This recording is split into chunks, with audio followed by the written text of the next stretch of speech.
नमस्कार सांग मैंने आपण मैंने केमिति अछंती मु आशा करुछि आपण मैंने समस्ते भल थिबे बोली। क्वेश्चन नंबर 1 भारत रे केते लोक व्हाट्सएप व्यवहार करंती? ए 39 कोटी, बी 40 कोटी, सी 50 कोटी, डी 60 कोटी।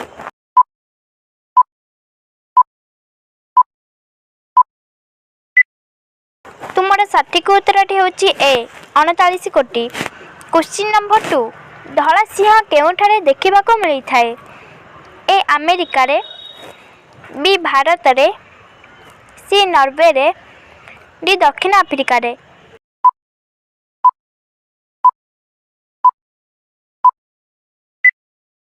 तुमर सठिक उत्तरटी होची डी दक्षिण अफ्रीका रे।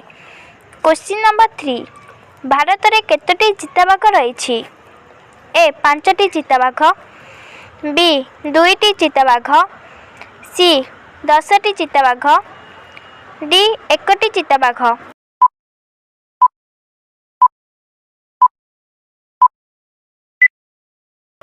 तुमर सठिक उत्तरटी होची ए 5टी चिताबाघ। क्वेश्चन नंबर 4 केउ प्राणी केबे हेले पानी पियंती नाही? ए चिताबाघ, बी हाथी, सी बिलेई, डी कंगारू।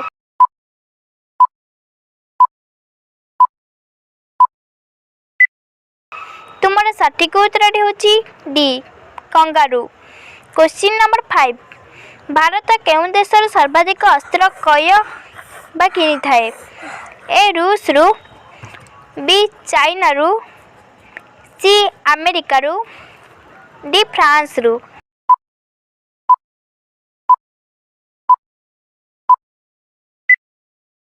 तुमर सठिक उत्तरटी होची ए रूस रु। क्वेश्चन नंबर 6 मिनी ताजमहल काहाको कुआ जाए? ए लाल किला को, बी इंडिया गेट को, सी जंतर मंत्र को, डी बिबिंग समाधि को।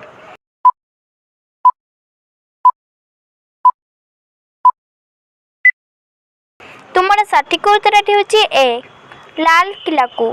क्वेश्चन नंबर 7 भारतर जातीय गीत कौन?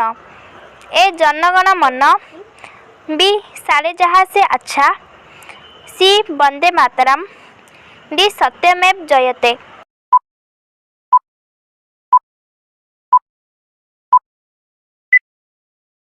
तुमर सठिक उत्तरटी होची C Vande Mataram. Question number 8 cycle किए उद्भावन करथिले? A Karl Marx, B Martin Luther, C Martin Cooper, D Mitch Milan.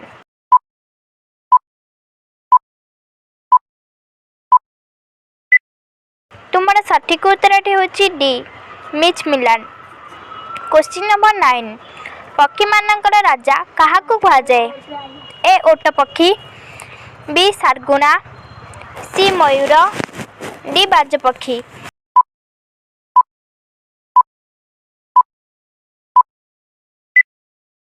तुमर सठिक उत्तरटी होची डी बाजपक्षी। क्वेश्चन नंबर 10 केउ गछर छाली को प्रयोग करने द्वारा धला दाग एका सांगरे भल हो जाए? ए निम छाली, बी बाउंस छाली, सी बड़ छाली, डी उस्त छाली।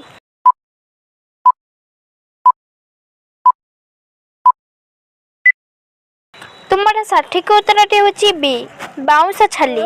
संपूर्ण वीडियो देखिथिबारु आपनकु धन्यवाद। आशा करूछि आपनकु वीडियोटी पसंद होइछि। जदि कोनोसी त्रुटि रे आपण कमेंट माध्यम रे जनांतु। मो चैनल को लाइक शेयर सब्सक्राइब करंतु। पुनी मिसिबा एक वीडियो रे। जय जगन्नाथ, धन्यवाद।